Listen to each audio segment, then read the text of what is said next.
Wow, the score is now 5 racks apiece.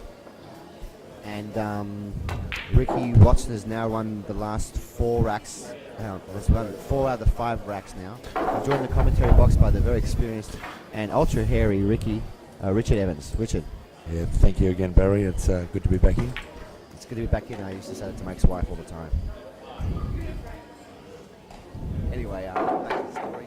You were saying to me that you spoke to Ricky Watson before this match? Yeah, I had a little bit of chat with Ricky and found out he's not necessarily an enigma or anything. He's been around for a while, but Ricky moved over here when he was 16 and he'd been playing junior snooker over there in Scotland, but he'd been playing against the seniors, so he's got a very good backing for that as a junior. Didn't play too much 9-ball and mostly 2-shot when he came to Australia. But he won the inaugural Geelong Classic for 2-shot, and also the inaugural Empire. I think 2 of the Empire 2-shot championships. Ricky Watson again broke dry, which I've been talking about. He's been breaking dry non-stop, and again Vinnie has gone for maybe 1 shot too many, and given Ricky another chance here. Well, if there is a downfall for Vinnie today, it will be that he has missed a couple of shots that might not necessarily. Perhaps would you say a little bit overconfident on some shots? I wouldn't say overconfident. I think maybe a little bit relaxed on the ball behind the cue. So let's just assume for a second that it's 5 apiece. Maybe if Ricky Watson runs his balls out and gets up 6-5 off 4 mistakes from Vinnie right now, wouldn't Vinnie be feeling a bit of pressure? Well, I don't know so much about the pressure, whether or not he'd be giving himself a little bit of a kick in the backside to as to why I gave him the opportunity, with full knowledge that he may not have had to relinquish the lead that he had. You're an extremely experienced player and one of Australia's hairiest players. Not Australia's best players. Probably Australia's hairiest. In fact, you can't see the hair. It's it shines nice and white. So. But if you're in this position now, you've made a few errors and your opponent's been punishing every time, what would you do to get yourself back into that zone? Well, you just get to the point where I'm not as experienced as Vinnie in situations as this, and I'm sure that he knows that if he has to step back off the table, you see a lot of champions, Ben Noonan and Sean Budd and Greg Jenkins, and a lot of the Phil Riley, great shot. A lot of them will stand back off their shot and go back down on it because they want to make sure that they know what they're there for. I know. And you just mentioned a few great champions that do it, but look at this. Ricky has planted an amazing snooker on Vinnie, and I'll tell you something, Vinnie's feeling it right now. I can see it in his body language. He's made a few errors, and Ricky's punished him every time. It's 5 apiece, and Ricky hasn't made a ball off the break. You don't expect to be how can you? Ricky has. I've been watching Ricky's break. I played Ricky yesterday, and I've been watching Ricky's break. Ricky has not got a very hard break with relation to normal. I think he tries to get the wing ball in, and keep the balls fairly split open. But he doesn't smack them very hard like the other players. Speaking about smacking balls, I've got Tony Habibi here. Wants to say a few words. Tony, let's just fucking get straight to the chase, boys. Ricky's Vinnie was in a very commended position and he played a couple of loose shots. We can call him big heroic shots there, and he knows he has. But at the end of the day, he's going to have to tighten up a little bit, because if he keeps playing these kind of shots again, we'll have to break his jaw, reset him, and fucking break it again. Okay, Vinnie? Thanks a lot for that, Tony Habib. Thanks. Tony's given him the Lakemba rundown and told him exactly what it said. Lebanese style. Take the Campbelltown boy into Lakemba and show him exactly what's for what. I fully expect Ricky to run this rack right now. Oh, it would be difficult to say that. And the score line will be 6-5, and I think Vinnie is going to pull up his socks a little bit, because that's it. Now he's not playing a guy. He's playing a guy with a lot of experience who can run a lot of ball. Well, at that point, we'll be halfway through the match. Okay, so we'll be at 6-5, and in a race to 13, Vinnie would have to take good stock of what he's done and say, well, those mistakes could I have not made them, and maybe it'll pull his head a little bit out of the dark nether regions and get him back up.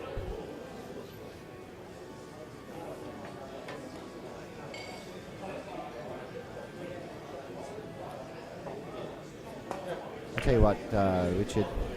Now, a very uncharacteristic miss from Ricky there, hitting the cushion halfway down, obviously drawing there, letting Vinnie back into the match.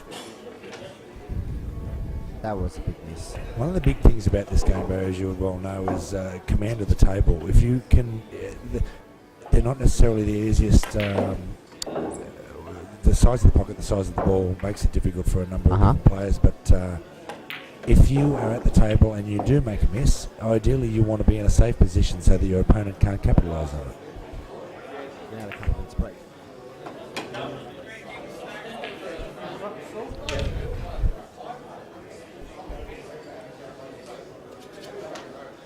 So we're back here at Cue TV's coverage of the Australian 9-ball titles.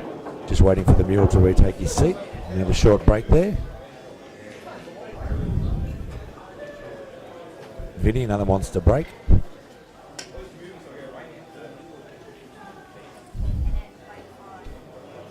Score is 6-5. We had a little break just then, didn't we, Richard? That's right, Barry. Now Vinnie 2 balls off that monster break and leaving the one down the bottom with the long cut.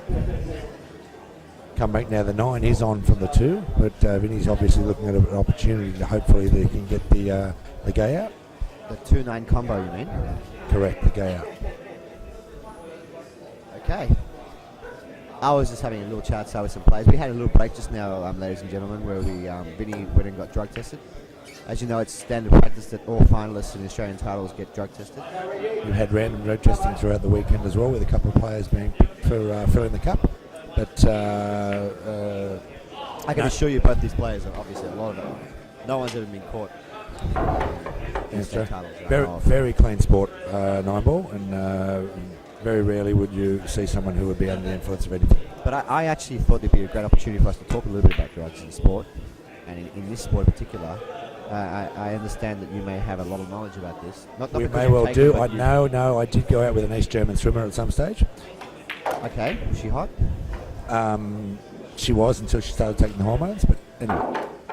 Yeah, well, in this game, in particular in the pool, there have been in the past in world titles players that have taken certain drugs to enhance their abilities. And I had this conversation a little while ago with people who've been playful, and they go, come on, Barry, what can someone take to enhance their abilities? Well, I'm a great believer in that too, Barry. I think that as much as it might build their confidence up, it's not necessarily going to, more often than not, the consensus is from the States and from the number of drug testing they do on the players over there in the professional ranks, that they're likely to draw up and or miss under in crucial circumstances if they are taking these substances. Yeah, and they wear off pretty quick. But yeah, I've heard of players taking stuff in the world titles, world titles, not Australian titles, to slow their heartbeat down so they don't get as nervous. And just Ricky just copying an unlucky clip off the 9-ball there, playing the snooker on the 1 and going in off, giving Vinnie ball in hand. Even though Vinnie's got a ball in hand right now, though, is he getting 2-ball? I can't really tell from my angle. The 2-ball pots in the corner, pocket pass in the rail? Yeah, the 2-ball I think will go nice and easily, and they run down onto the 3 on the bottom rail down here.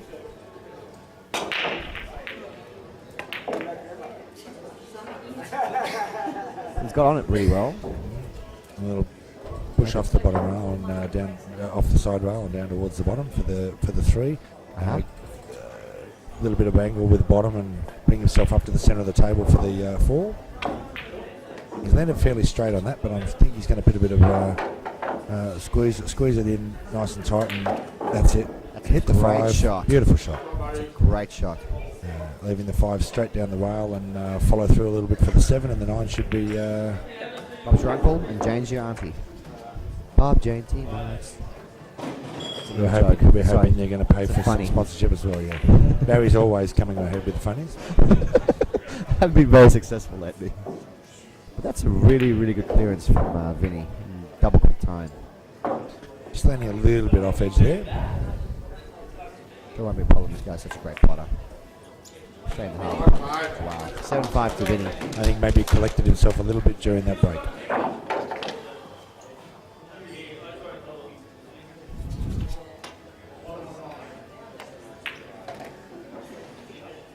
So Vinnie breaks again at ahead 7-5 in this Australian titles final.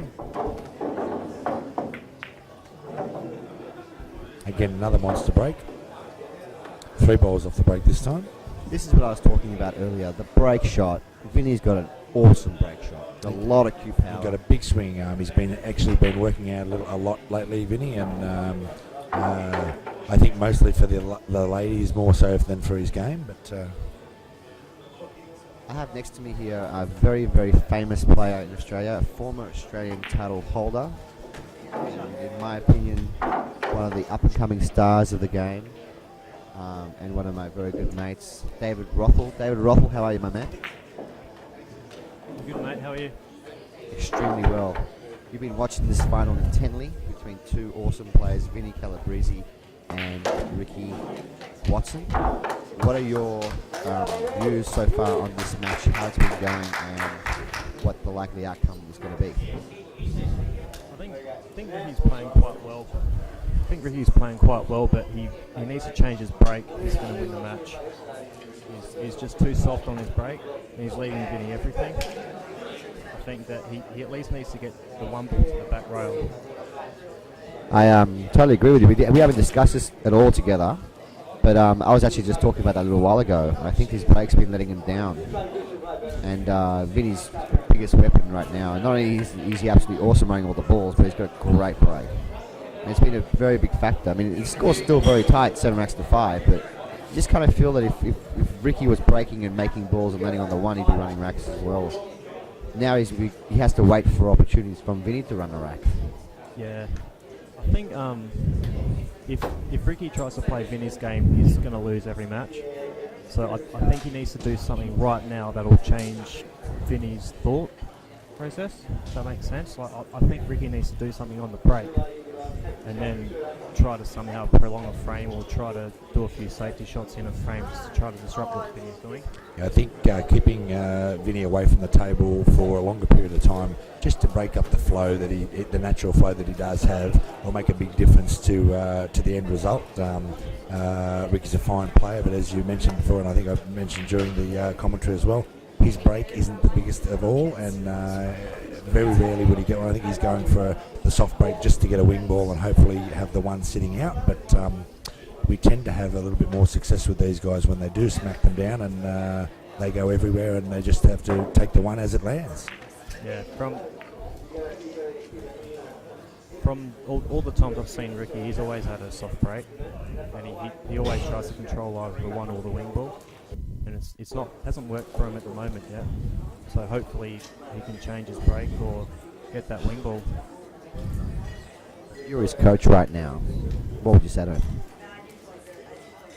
Exactly that. Hit him harder, or that's basically it. Yeah, Ricky's played absolutely awesome safely, and he's played absolutely awesome. He's got the power to run the rack, but I just feel like he hasn't been stringing racks together because he's not making them off the break. And that's playing a 1-9 combination. And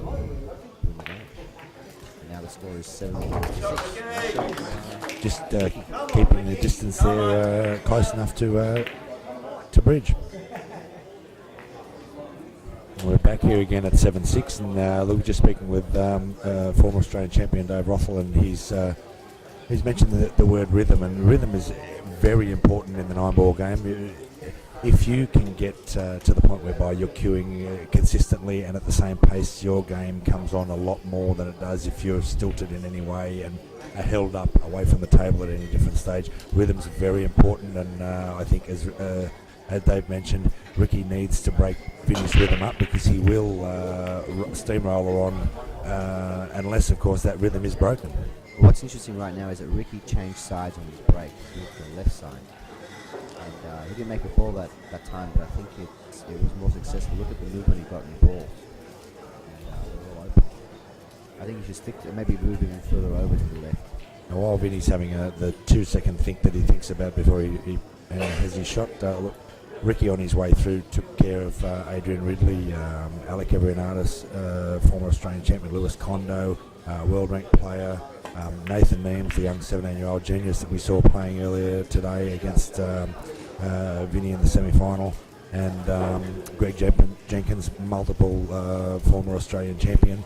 So that's who Ricky took care of on the way. Who did Vinnie take care of on the way? Vinnie got Jason Ahmed, Phil Riley, again international star, former Australian champion. And a very good-looking bloke too, Phil Riley, too, may I add. James Delahunty, excellent snooker and 9-ball player from Melbourne. Represented us in the Scotch doubles. Greg Jenkins, former Australian champion. And again, when Nathan Vinnie Neems, had double-hill matches against James Delahunty and against Greg Jenkins. That's right, and Wow. they've both gone through. Nathan Neems and Greg Jenkins, both these players have accounted for them. So that's an accomplishment in their own right. Nathan, I know being a young fella, but he really was on song this weekend. Yeah, Nathan Neems really did impress me this weekend. 17 years old, and he's a gun. I'm sure that he's got many years at the top ahead of him. He seems to love the game. He's a very cool, calm and collected character, very friendly young man, and always holding himself well.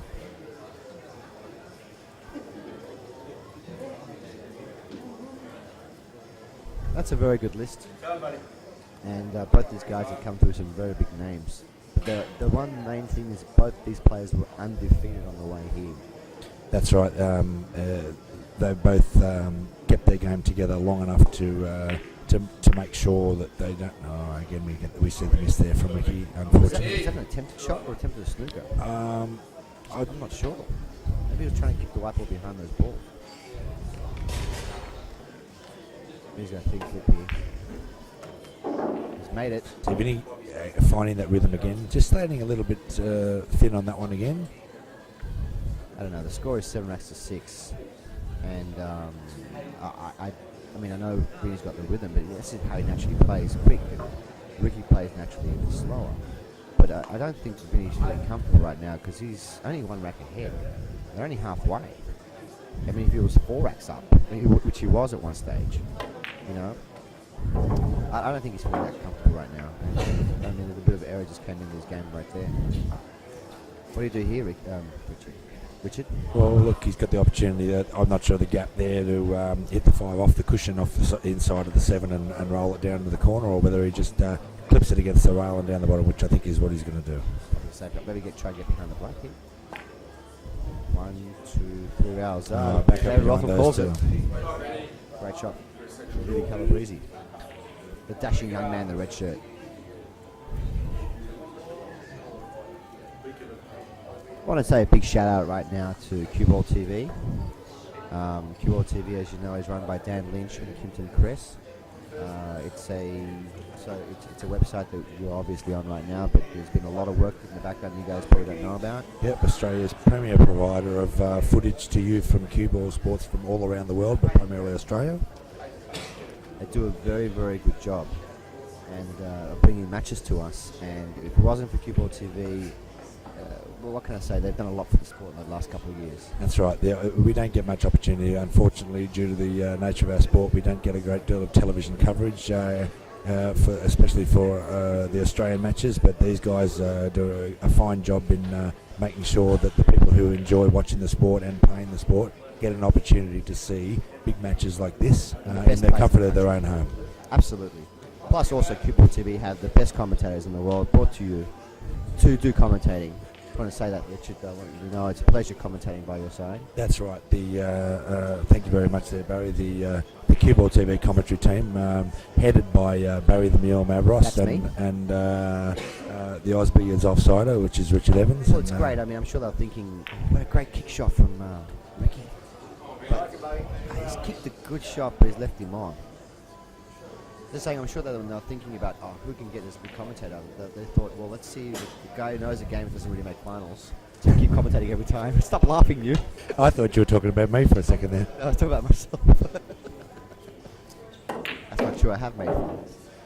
It's not Australian finals. I made finals in my own mind. But back to the game. Yeah, Ricky played a really excellent 3-round kick just then. and caught it and left it on. I think, as I said, sometimes as we said that Ricky had to break Vinnie's rhythm. Another thing that rhythm can do for you is it can help to prevent the other player from getting on his rhythm, because he seems to feel that this person is the pressure is never ending from the other side. So rhythm can work for you against the other player as well. Absolutely. Score is 8 racks to 6 in favour of Vinnie Calabrese. Vinnie Calabrese break. And just watch this guy's power break, ladies and gentlemen. It's absolutely awesome. Wing ball is automatic. He stopped the white ball dead. Did get kicked and stopped again. And he's got a shot in the one. And he still gets the 2 balls off the break now. Very rarely do you see Vinnie get less than 2 balls off the break now.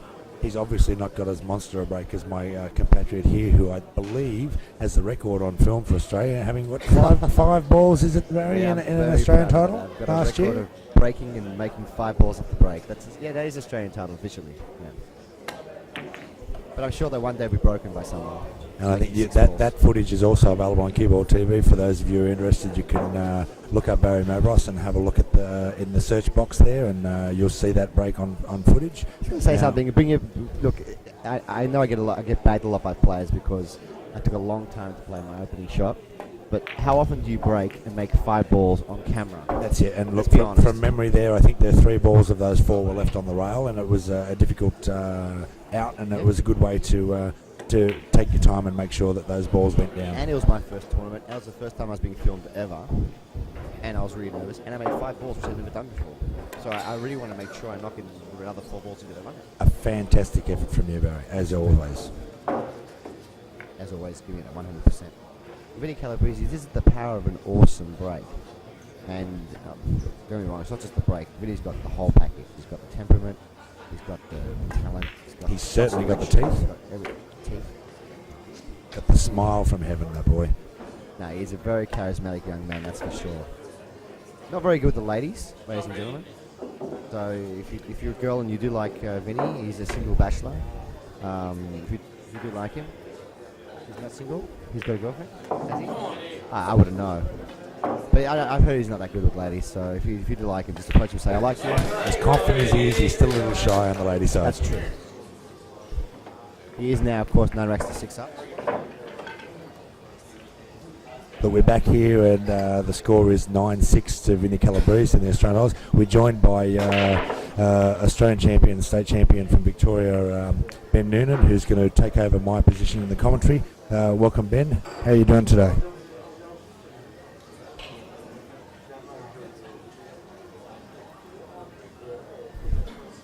Yeah, I'm going good, thanks, mate. Well, your mate's gone. It's going to be me with you this time around. How you been, Ben? Hello, Baz. You've been watching the match intently like everyone else has been. No, I know it's normally you there in the final. It seems like every time I come down to Adelaide, you're in the bloody final, or in Melbourne, you're in the final. Mate, I do my best, but I'm not sure if you're correct there. I'd like to think that I was always in the final, but yeah. Well, you've been watching the match so far. What's your thoughts on what's happening? The score is 9 racks to 6, and what needs to be done for Ricky to get back in this game? I will be completely honest, Baz. I haven't seen too much of it. Okay. But All at the bar, have you? I've had a few, but That's great. all I can actually tell you is how I think of these two players, and Okay. a lot of people, from New South Wales or from South Australia do not see the quality of Ricky Watson, for example. What do you mean by that? Most of us haven't seen. We've never seen Vinnie at a 9-ball tournament, and it's been a big deal for a while trying to get to play in a tournament. He's been absolutely ultra impressive. But I just like to. What's the score? 9 racks to 6 to Vinnie. To Vinnie, yeah, pretty impressive. I really like. I think Ricky Watson is one of the best 9-ball players I've ever seen, to be honest. Yeah, I totally agree with you. The knowledge of the game, the thing Ricky actually lacks is the self-belief. He would have won a lot of tournaments if he had a little bit of self-belief. So, Vinnie's a brilliant snooker player and doing great things in the game, and Yeah, he's a funny guy. He's a unit. Unit. He's a unit, but we love him. He gets away with it because he's a good kid, and but yeah, no, he's a quality player, and he's proved himself to be an absolute freak show at this game this weekend. A lot of hard work to make this final. People probably don't realise you're only watching like 3 matches of the tournament. Yeah, there's been 72 players come down. There's been a lot of matches. Mate, across the weekend. I think I had to win 6 matches to get to the last 6. Yeah. And got rolled and just went. I was gone. Like just. You couldn't put another ball. You got beat by Greg Jenkins, I think, on the hill. Is that right? Yeah, thanks for bringing that up, Baz. Was going to try and leave me out of it. No, I'm just saying that you were. And Greg Jenkins made the semi-final. I mean, you won that on the hill. You were in the semi-final. You were again featuring in the end. No, to be honest with you, look, I actually got spanked by the famous Cue Ball TV Kimpton Crest. Well, what was the score there, by the way? Who's People at home. I'll tell you the story right now. Right? Okay, tell me. While watching Vinnie pot out, the freak show that he is, I'll tell you the story. Okay. So get through my first match against a gimp called Barry Mavros. By the way, he's next to me in the commentary. Thanks, man. And Absolute gimp. no. Baz scared me a little bit in the first match, and then and struggling a little bit, and then played Kimpton. And absolutely felt brilliant walking into the game, and all of a sudden, Kimpton's absolutely given me the donut truck and beaten me 8-0. 8-0. Worst defeat I've ever had in my career. Right?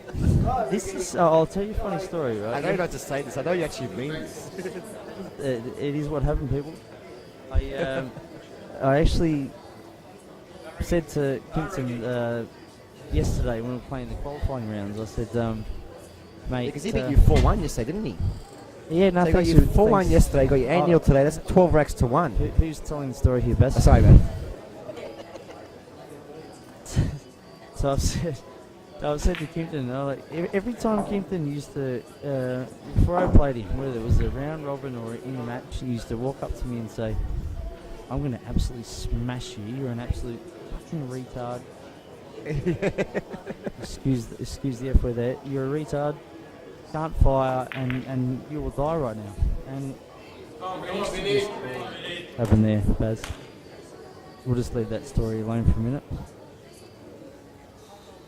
Well, it's Ricky played a combination, enjoyed the 8 ball, and now looks like Vinny's going to be up 10 racks to 6. Can't see him making error. I'm not sure that I'm pretty happy that I can back Ricky as I thought I was going to. Ricky's tends to one of the best players I've ever seen at this game, knowledge-wise and whatnot, but tends to fall over a little bit towards the end. He lacks a lot of self-confidence. Yeah.